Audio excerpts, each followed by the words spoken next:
এ মুসলমান, না না না,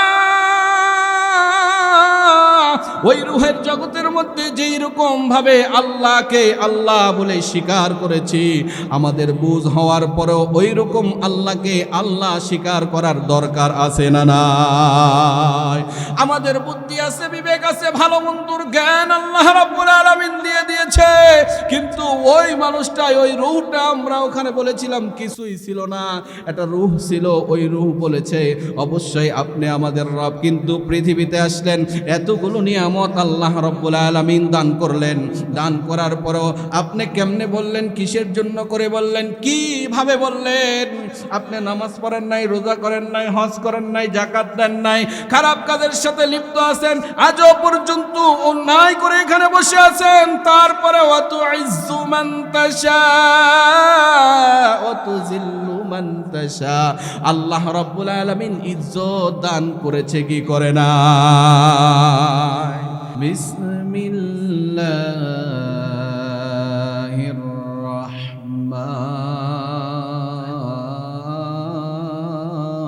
রাহমানির রাহিম।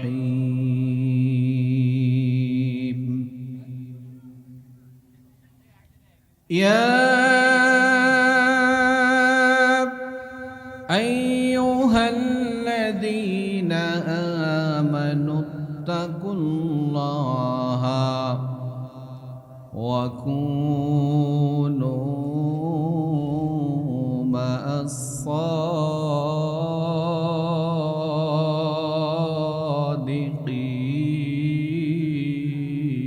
সাদিকিন। ইয়া আইয়ুহাল্লাযীনা আমানুত্তাকুল্লাহা হাক্কা তুকাতিহি ওয়া লা তামুতুন্না ইল্লা ওয়া আনতুম মুসলিমুন।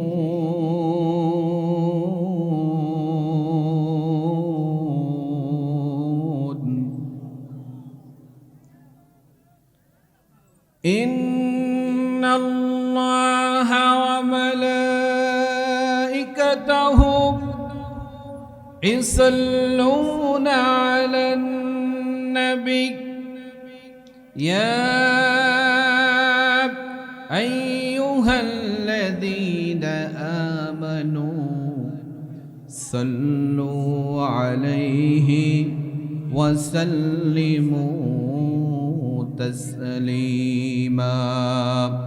সকলে দরুদে ইব্রাহিম পড়ি। আল্লাহুম্মা সাল্লি আলা মুহাম্মাদ ওয়া আলা আলি মুহাম্মাদ কামা সাল্লাইতা আলা ইব্রাহিম ওয়া আলা আলি ইব্রাহিম ইন্নাকা হামিদুম মাজিদ।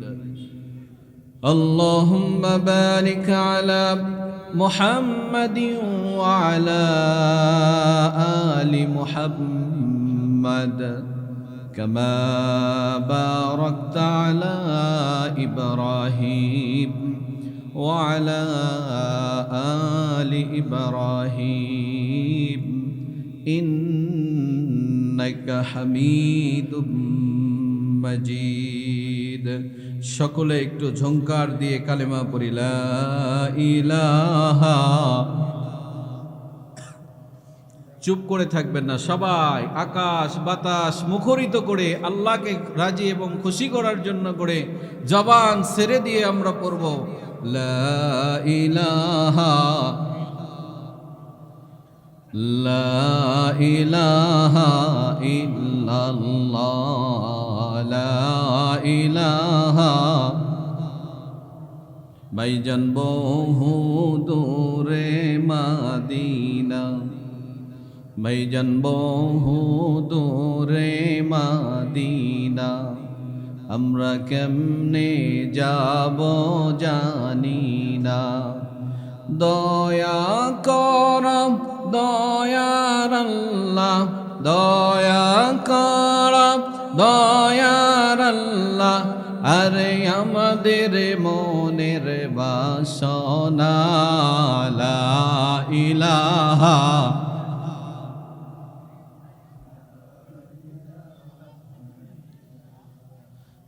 লা ইলাহা ইল্লাল্লাহ লা ইলাহা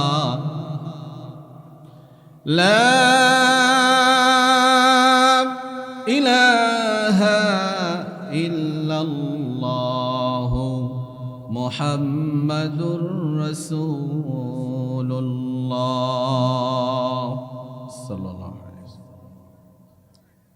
পূর্ব কোরিয়া নদীকুল জামে মসজিদের উদ্যোগে 31তম বিরাট ইসালের সোয়াব ওয়াজ মাহফিলের সম্মানিত সাহেব সদর হজরতুল আল্লাম হজরত মৌলানা মোহাম্মদ আবু জাফর সাহেব বারাকাল্লাহু ফি হায়াতি, চিৎকার দিয়ে বলেন আল্লাহুম্মা আমিন। খতিব বাইতুল আমান জামে মসজিদ জয়পুরহাট। আমার সামনে উপবিষ্ট দূর দূরান্ত থেকে আগত ইসলামের জিন্দা সৈনিক, পর্দার অন্তরালে অবস্থানরতা শ্রুতিসাধী অবলা সরলা সর্বগুণে গুণান্বিতা মহিলা মা ও বোন, আসুন আমরা দল মত নির্বিশেষে যে রব্বে করিম আপনাকে আমাকে এত নাফরমানি করার পরেও, এত অশুকরিয়া আদায় করার পরেও এত ইজ্জত দান করেছেন, সেই আল্লাহর দেওয়া কণ্ঠ দিয়ে জবান দিয়ে শুকরিয়া আদায় করছি। সকলে চিৎকার দিয়ে বলি আলহামদুলিল্লাহ। আল্লাহ যদি আপনাকে আমাকে আপনার আমার গুনাহগুলো উন্মুক্ত করে দিত, তাহলে যেই লোকগুলো সালাম দিত ও আপনাকে আমাকে দেখে মুখ ফিরায় নিত না, কিন্তু গুনাহটা উন্মুক্ত করে দেয় নাই। আল্লাহ কত মহান, আল্লাহ রহমান, আল্লাহ রহিম। আল্লাহর কাছে চাইবেন, আল্লাহ রব্বুল আলামিন আপনার জিন্দেগির সমস্ত গুনাহগুলিকে আল্লাহ তাআলা মাফ করে দিবেন। কিন্তু আমরা তো চাইতে পারি না।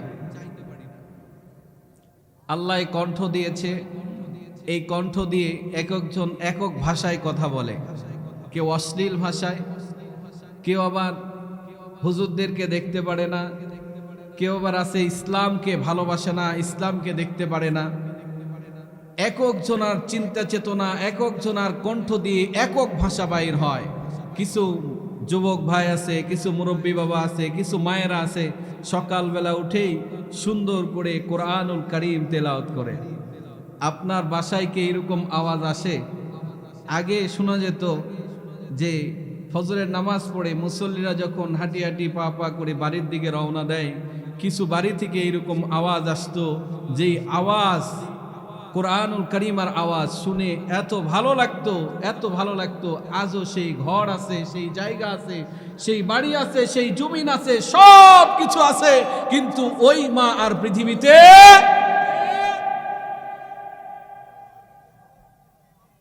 আজও সেই বাড়ি আছে, সেই ঘর আছে, সেই জায়গাও আছে। মেলার মধ্যে যারা ঘুরতেছে, আপনার আমারই তো সন্তান, আপনার আমারই তো মেয়ে, কিন্তু উচিত কি ছিল যে আপনার মেয়েকে আপনি হেফাজতে রাখবেন।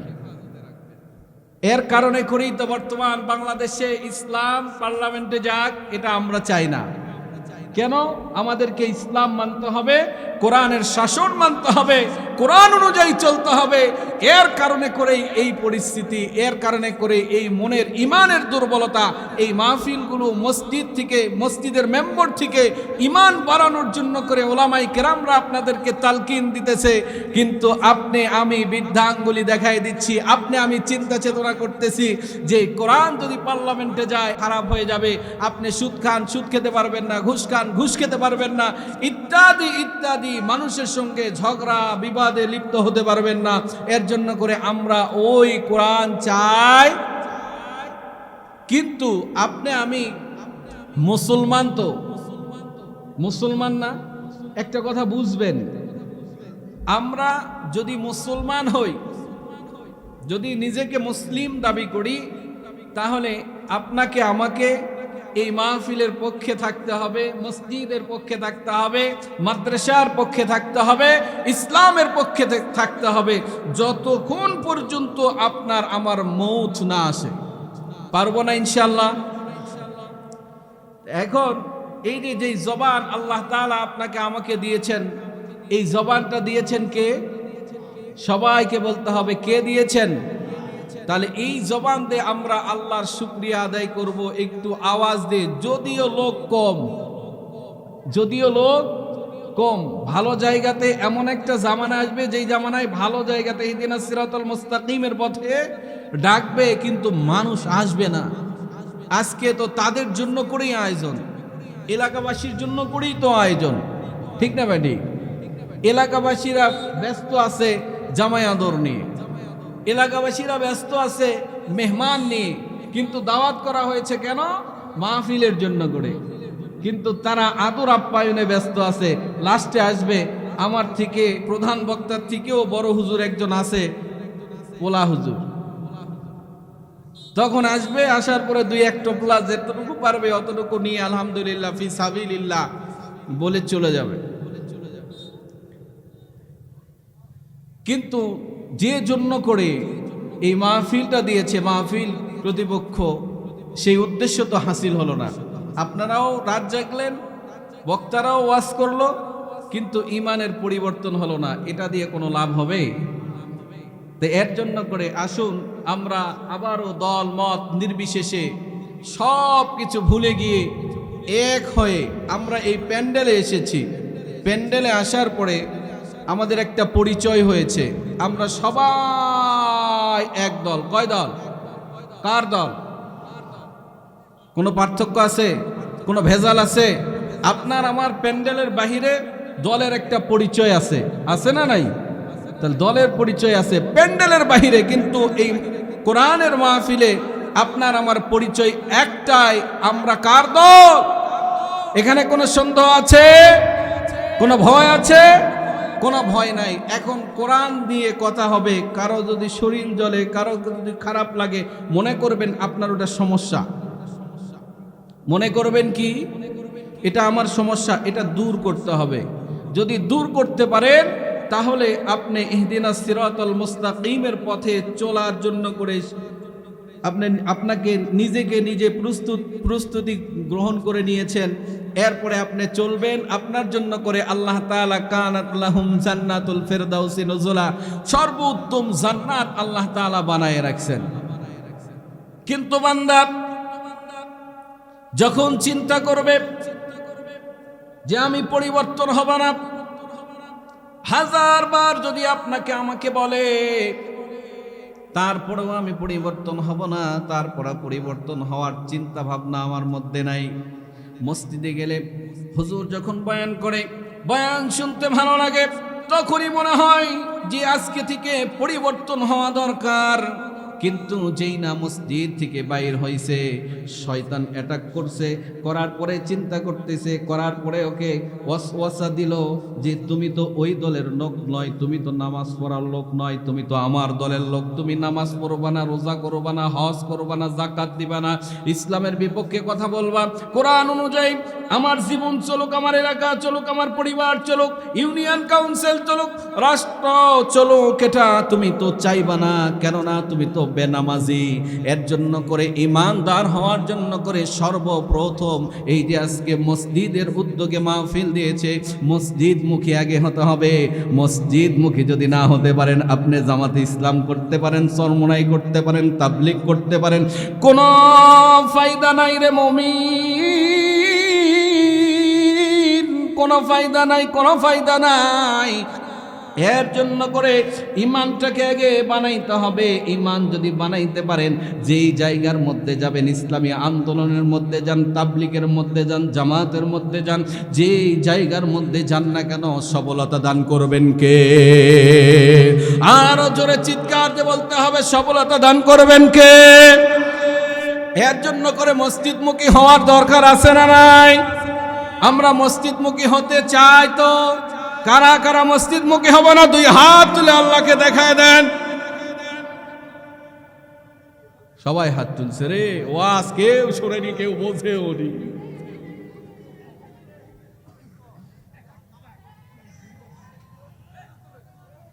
তাহলে মসজিদমুখী হওয়ার দরকার আছে না নাই?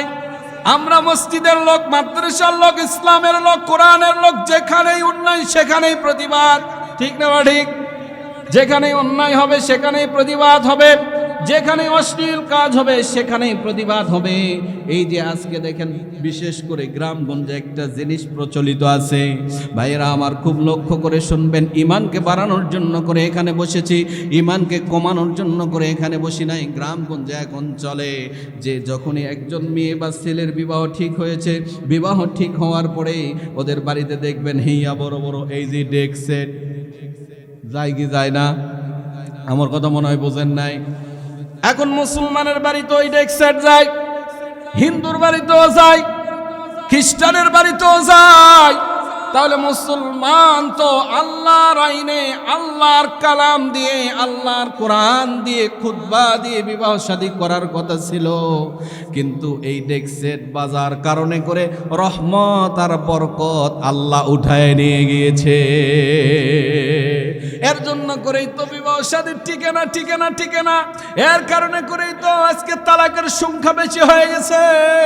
যখন বলা হয় ওই বরের পিতাকে, ওই কন্যার পিতাকে যখন বলা হয় যে ভাই অশ্লীলতা অরুচিপূর্ণ গানগুলো এই ডেক সেট বাজানোর দরকার নাই, ডেক সেট কেন বাজানো হচ্ছে, কিসের জন্য করে বাজানো হচ্ছে, কি কারণে করে বাজানো হচ্ছে, এখন সলপলা আনন্দ করবে না তো কখন আনন্দ করবে?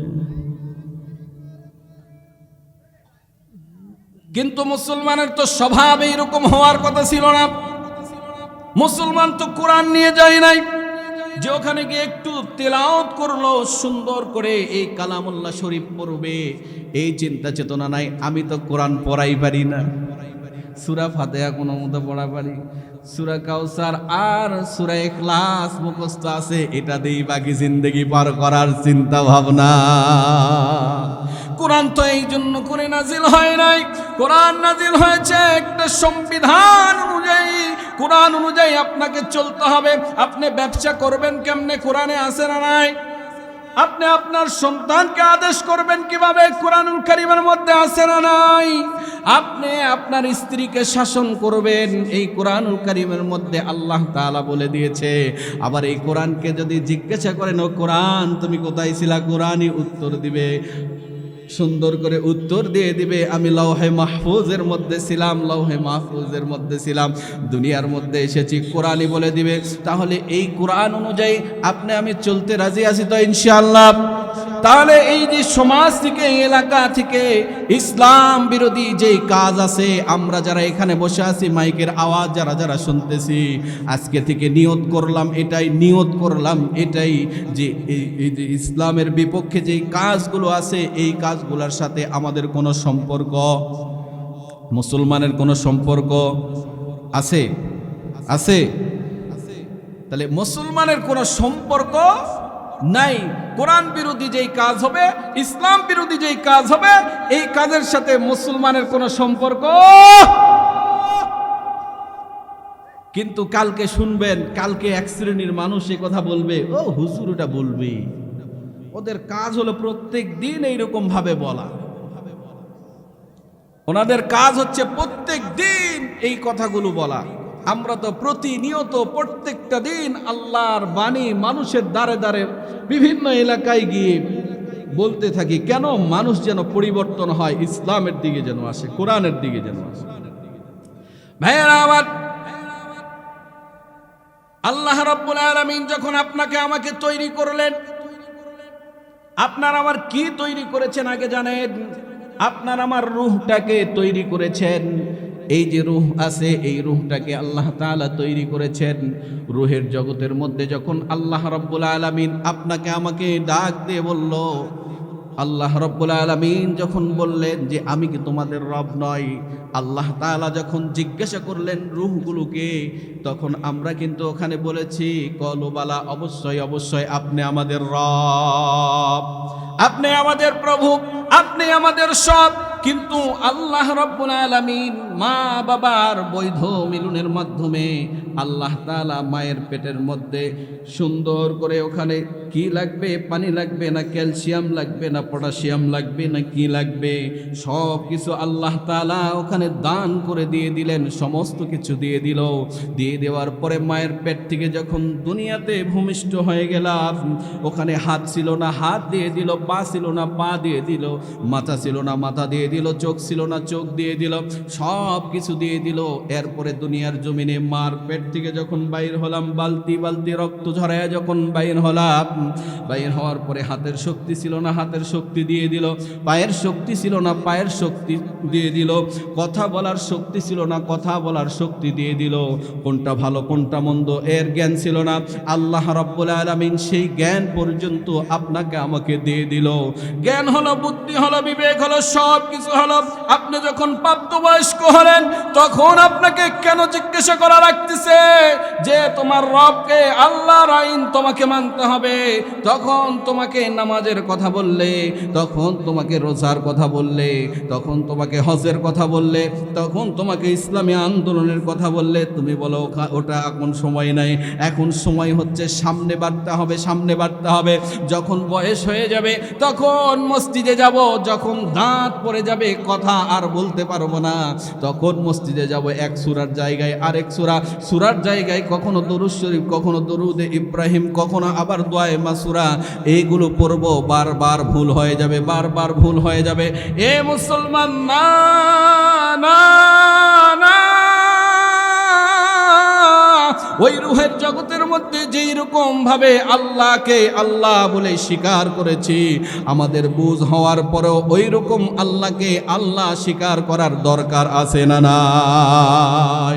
আমাদের বুদ্ধি আছে, বিবেক আছে, ভালো মন্দর জ্ঞান আল্লাহ রাব্বুল আলামিন দিয়ে দিয়েছে, কিন্তু ওই মানুষটাই, ওই রূহটা, আমরা ওখানে বলেছিলাম কিছুই ছিল না, একটা রূহ ছিল, ওই রূহ বলেছে অবশ্যই আপনি আমাদের রব, কিন্তু পৃথিবীতে আসলেন, এতগুলো নিয়ামত আল্লাহ রাব্বুল আলামিন দান করলেন, দান করার পরও আপনি কেমনে বললেন, কিসের জন্য করে বললেন, কিভাবে বললেন? আপনি নামাজ পড়েন নাই, রোজা করেন নাই, হজ করেন নাই, যাকাত দেন নাই, খারাপ কাজের সাথে লিপ্ত আছেন, আজও পর্যন্ত অন্যায় করে এখানে বসে আছেন, তারপরে ওয়াতুইজ্জু মান তাশা ওয়া তুযিল্লু মান তাশা, আল্লাহ রাব্বুল আলামিন ইজ্জত দান করেছে কি করে না?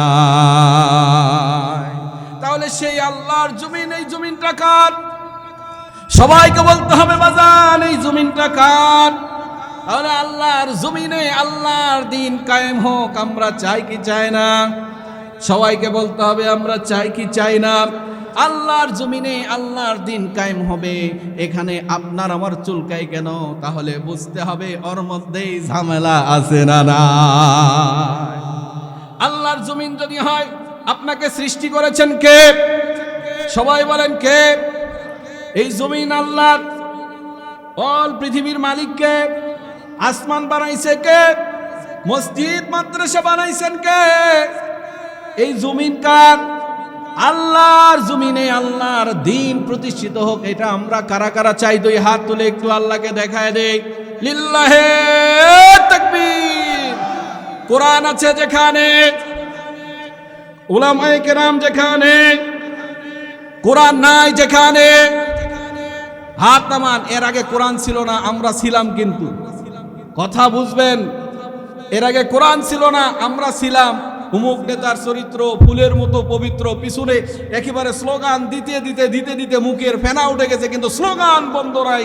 কিন্তু এখন কোরআনের পক্ষে স্লোগান দিতে কারা কারা প্রস্তুত আছেন? দুই হাত তুলে আল্লাহকে দেখায় দেন, লিল্লাহে তাকবীর। এর আগে আমরা স্লোগান দিয়েছিলাম বামপন্থী নেতাদের পক্ষে, এখন স্লোগান দিব কোরআনের পক্ষে। রাজি আছেন? আল্লাহ কবুল করুক, চিৎকার দেবেন আল্লাহুম্মা আমিন। খারাপ লাগতেছে? শেষ করে দিব, ওয়াজে কিন্তু ঢুকি নাই। ভাইরা আমার,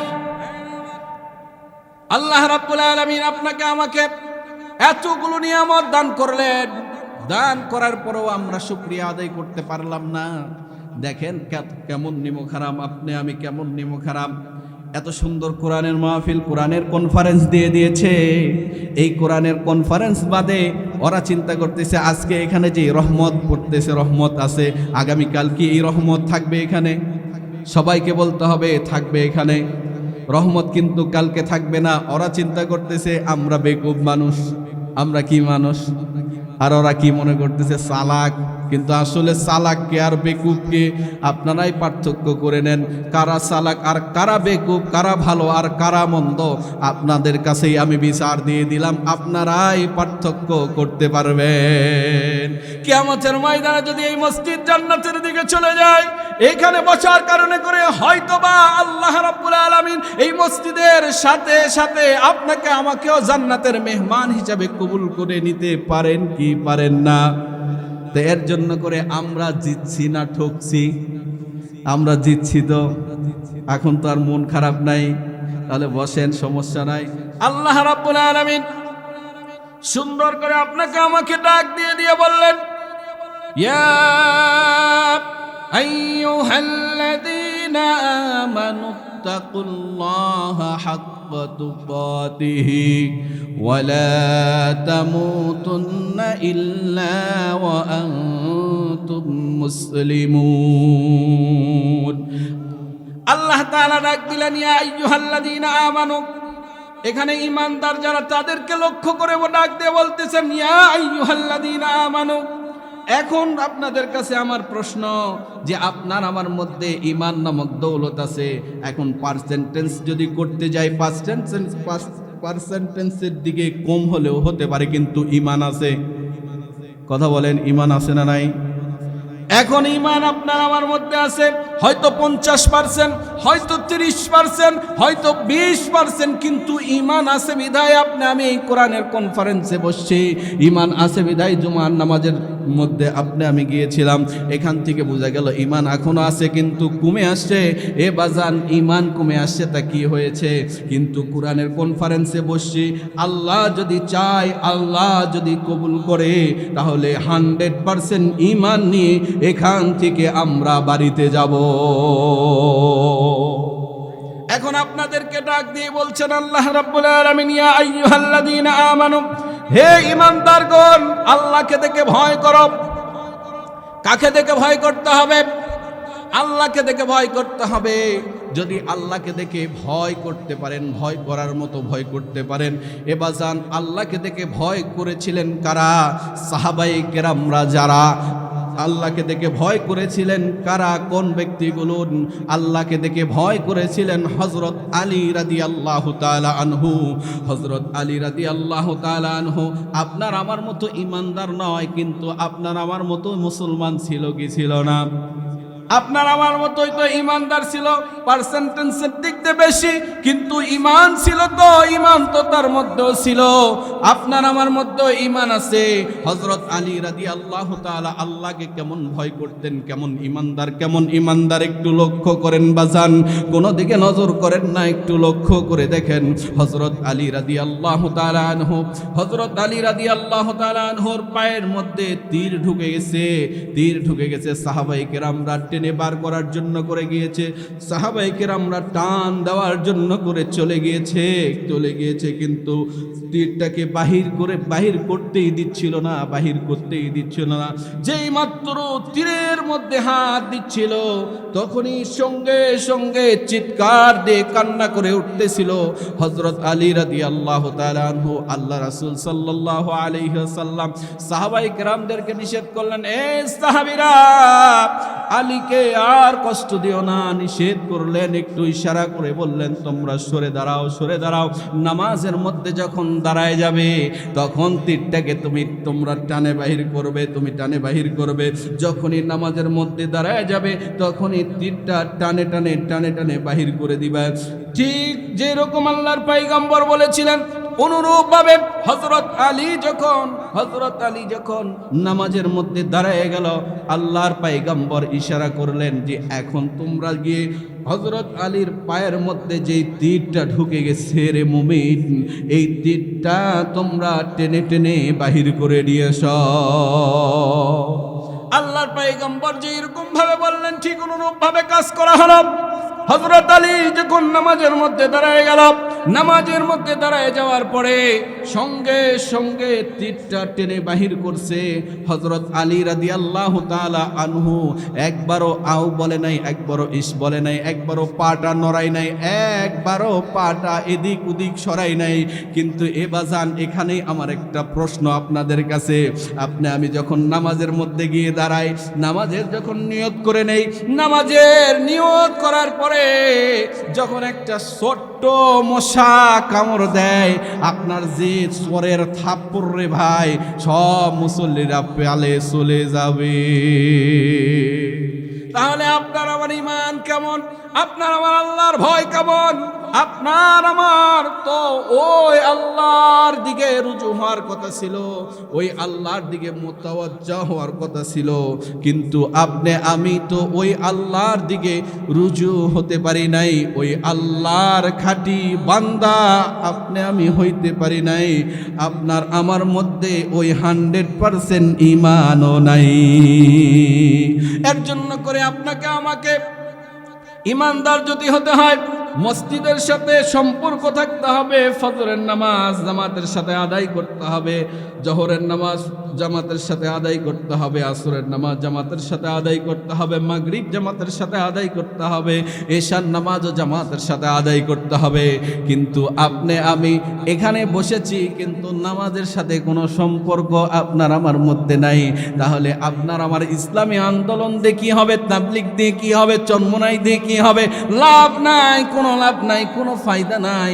এর জন্য করে আজকে এখান থেকে শপথ গ্রহণ করব, যতদিন বাঁচব অতদিন নামাজ ছাড়ব না। ঈমানদার যদি হতে হয়, হযরত আলী রাদিয়াল্লাহু তাআলা আনহুর মতো ঈমানদার হতে হবে। ভয় যদি করতে হয়, হযরত আলী রাদিয়াল্লাহু তাআলা আনহুর মতো ভয় করতে হবে। যদি ভয় করতে পারেন হযরত আলী রাদিয়াল্লাহু তাআলা আনহুর মতো আল্লাহর ভয় যদি ভিতরে ঢুকাইতে পারেন রে মুমিন, তাহলে আপনি যেই অবস্থান যেখানেই যাবেন ইসলামের জন্য করে, কোরআনের জন্য করে, যেই জায়গাতেই যাবেন না কেন, সেই জায়গাতে জয়ী দান করবেন কে? এর জন্য করে আপনাকে আমাকে 5 ওয়াক্ত নামাজ জামাতের সাথে পড়ার দরকার আছে না নাই? 5 ওয়াক্ত নামাজ যখন আমি জামাতের সাথে পড়ব, মসজিদের সাথে সম্পর্ক যখন থাকবে, ভালো সম্পর্ক যখন থাকবে, তখন আমরা কখনো খাতে পারবো না। সুদের সাথে সম্পর্ক থাকবে না। ওই যে নেতার চরিত্র, আগে আমরা স্লোগান দিতে দিতে মুখের ফেনা তুলে ফেলাইছিলাম যে অমুক নেতার চরিত্র ফুলের মতো পবিত্র, নামাজ পড়ে না, 1 ওয়াক্ত গাঞ্জা টানাই, 5 ওয়াক্ত ইয়াবা খাই, ফেন্সিডিল খাই 10 ওয়াক্ত, এরপরে বাদ বাকি আমার মুখ দিয়ে আর আসলো না। ভাইয়েরা আমার, ওই নেতার পক্ষে আমরা কাজ করেছি, কিন্তু এখন থেকে আমরা ওই নেতার পক্ষে কাজ করব যেই নেতার মধ্যে কোরআন আছে, যেই নেতার মধ্যে সুন্নাহ আছে, যেই নেতার মধ্যে আল্লাহর ভয় আছে, সেই নেতার পিছনে যাওয়ার দরকার আছে না নাই? হযরত আলী রাদিয়াল্লাহু তাআলা আনহু নামাজ যখন শেষ করলেন, মনে আছে আপনাদের? নামাজ যখন শেষ করলেন, নামাজ শেষ করার পরে হযরত আলীর দিকে আল্লাহর পয়গম্বর তাকায় আছে আর মুস্কি মুস্কি হাসতেছে আর বলতেছে, আলী, যখন তুমি নামাজে দাঁড়ায় গেলা ঠিক আছে, কিন্তু তোমার পায়ের তীর কোথায়? তোমার পায়ের তীর কোথায়? হযরত আলী যখন তাকায় দেখে তীর নাই, হযরত আলী আশ্চর্য হয়ে গেল, হায়রে, তীর অবস্থায় নামাজে দাঁড়ায় গেলাম কিন্তু তীর দেখতে পাচ্ছি না। হযরত আলীর কানেকশন আল্লাহ পর্যন্ত পৌঁছায় গিয়েছিল। তারা কেমন ঈমানদার ছিল, আমি কেমন ঈমানদার, একটু পার্থক্য করলে, একটু চিন্তা করলেই আপনার আমার বুঝে আসবে। এক্সট্রা আপনাকে আমাকে আর বোঝাইতে হবে না। এর জন্য করে হযরত আলী রাদিয়াল্লাহু তাআলা আনহুকে দুনিয়াতেই জান্নাতের সার্টিফিকেট দিয়েছে। আপনার আমার জন্য করে দুনিয়াতে সার্টিফিকেট আছে। শুধু আল্লাহর পয়গম্বর, সাহাবায়ে কেরাম যারা ছিলেন, আল্লাহর পয়গম্বরের সান্নিধ্যে যারা ছিলেন, তাদের জন্য করে জান্নাতের টিকিট দিয়ে দিয়েছে, তাই না? আপনার আমার জন্য করেও জান্নাতের টিকিট আছে। আমিও জান্নাতের টিকিট পাবো কি কাজ করলে? নামাজগুলো যখন পড়বেন। আল্লাহ রাসূল সাল্লাল্লাহু আলাইহি ওয়াসাল্লাম বলেছেন, মিফতাহুল জান্নাতিস সালাহ, নামাজ কিসের চাবি? নামাজ কিসের চাবি? সবাই বলি নামাজ বেহেশতের চাবি। তাহলে এখন বলেন তো, নামাজ পড়লে এখান থেকে এই বেহেশতটা খোলার আর কারো পারমিশনের দরকার নাই, আপনার আমার কাছেই থাকে যাবে, একেবারে চাবি আপনার আমার কাছেই থাকবে। এই চাবি দিয়ে তালার মধ্যে যখন দিয়ে দিব তখন জান্নাতটা খুলে যাবে। আচ্ছা ধরেন আপনি দুনিয়াতে সব ভালো কাজ করেছেন, খালি নামাজটা পড়েন নাই, মনে করেন পড়েন নাই, মারা গেছেন, মনে করেন মারা গেছেন আপনি, মারা যাওয়ার পরে আল্লাহ বলছে বান্দা, এ বান্দা সলিমউদ্দিন, ওই যে তোমার নাম দেখা যায়, ওই যে জান্নাত তোমার নাম দেখা যায়, সুন্দর করে লেখা আছে বান্দা সলিমউদ্দিন। আপনি এখন চিন্তা করতেছেন, হায়রে নামাজ পড়লাম না, তারপরও আল্লাহ রাব্বুল আলামিন আমাকে জান্নাত দান করেছে, আমাকে জান্নাত দান করেছে, আমাকে জান্নাত দান করেছে। তখন আপনি তো স্যান্ডেল থাকুক আর না থাকুক, কাটা থাকুক আর যা মনে তাই থাকুক না কেন, দৌড়াইতে থাকবেন জান্নাতের দিকে। যতটা স্পিরিটে আর যতটা আনন্দ নিয়ে গিয়েছেন, ততটাই মন খারাপ করে নিয়ে আবার ফেরত আসবেন, যায় দেখবেন যে বিশাল বড় একটা তালা লাগানো। চলে আসবেন আল্লাহ রাব্বুল আলামিনের কাছে, আসে বলবেন, আল্লাহ আপনি তো আমাকে জান্নাত দিলেন, জান্নাত দিলেন, কিন্তু জান্নাত খুলবো যে এর তালাটা তো দেন নাই। তখন আল্লাহ তাআলা বলবেন, ওলামায়ে কেরামের ওয়াজ কি তুমি শোনো নাই? ওলামায়ে কেরাম কি তোমাকে বলে নাই? আল্লাহ রাসূলের বাণী কি তোমরা শোনো নাই? তখন আপনার আমার অবস্থা কি হবে? তখন আল্লাহকে আবার বলবেন, আল্লাহ তাহলে এখন কি করব? বান্দা তোমার ঠিকানা এখন এর আগে দিয়েছিলাম জান্নাতের দিকে, এখন তুমি যাবা জাহান্নামের দিকে। আমরা কিন্তু কেউ জাহান্নামে যেতে চাই না, আমরা সবাই চাই যে জান্নাতে যাব, জান্নাতে যাব। জান্নাতে যাওয়ার জন্য করে আপনি আমি প্রস্তুত আছি। এ মুসলমান, এর জন্য করে ভয় করতে হবে, হযরত আলী রাদিয়াল্লাহু তাআলা আনহুর মতো ভালোবাসতে হবে আল্লাহকে, হযরত আলী রাদিয়াল্লাহু তাআলা আনহুর মতো, হযরত আলী রাদিয়াল্লাহু তাআলা আনহুর মতো ঈমান নিয়ে আসতে হবে।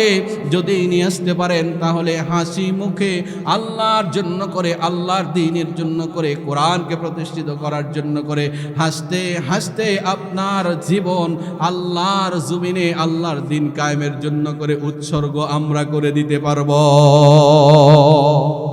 আল্লাহ তাআলা আপনাকে আমাকে কি মেসেজ দিচ্ছেন, এই মেসেজটা শুনে আমি শেষ করব। দেখেন আল্লাহ তাআলা আপনাকে আমাকে কি মেসেজ দিচ্ছেন, ইয়া আইয়ুহাল্লাযীনা আমানুত্তাকুল্লাহা ওয়া কুনু মা'আস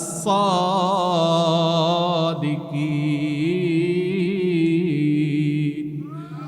আল্লাহ তাআলা ডাক দিলেন, হে ঈমানদারগণ, আল্লাহকে দেখে ভয় করতে হবে। আপনার আমার মধ্যে ঈমানও আছে, আল্লাহর ভয় আছে, আছে না নাই? চিৎকার দিয়ে বলতে হবে, আছে না নাই? আল্লাহর ভয় আছে, ঈমানও আছে, যদি কমতিও হতে পারে, পার্সেন্টেন্সেও হতে পারে, কিন্তু আল্লাহর ভয় আপনার আমার মধ্যে আছে বিধায় আপনি আমি এখানে বসেছি। কথা বলেন ঠিক না বেঠিক? ভাইরা আমার, এরপরে আসেন ওয়াকুনু মা'আস সাদিকিন, সত্যবাদীদের সঙ্গী হতে হবে। এখন বিষয় হচ্ছে সত্যবাদী সমাজে কারা? যারা আপনাকে ভোটের আগে বলবে এই কথা যে অমুক দিব, তমুক দিব, এ দিব, সে দিব, এইরকম সুন্দর করে ডাক দিয়ে বলবে, যখন ভোটে জিতবে এইরকম ভাবে টাটা আর বাই বাই দিয়ে চলে যাবে। 5 বছর পরে আপনার সাথে আবার দেখা হবে। কেন এরকম টাটা বাই বাই দেয়? কথাটা লক্ষ্য করে শুনেন। এই যে 1 বছর, 2 বছর, 3 বছর, 4 বছর, 5 বছর আর দেখা হবে না, এই টাটা বাই বাই আমরা আর দেখতে চাই না। বাংলাদেশে যারা এসেছে তারাই মুসলমানদের উপরে, মাথার উপরে কাটল ভেঙে ভেঙে খেয়েছে। ওই খাওয়ার দিন শেষ। আল কোরআনের আমরা এর আগে দেখেছি কি? এর আগে আমরা দেখেছি যে চাচার শাসন কেমন হয়, বাপের শাসন কেমন হয়, বুবুর শাসন কেমন হয়, খালার শাসন কেমন হয়। আমরা সব ঘোড়ার ডিম দেখা শেষ। আল কোরআনের, সবাইকে বলতে হবে আল কোরআনের কথা বুঝছেন আপনারা? আগামীর দিন কিসের দিন?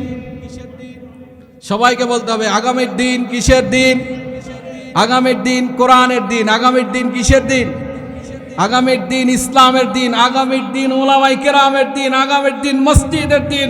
আগামীর দিন হবে ইসলামের পতাকা উড্ডীন করার জন্য করে কারা কারা প্রস্তুত আছেন? দুই হাত তুলে আল্লাহকে একটু দেখায় দেন। লিল্লাহে তাকবীর।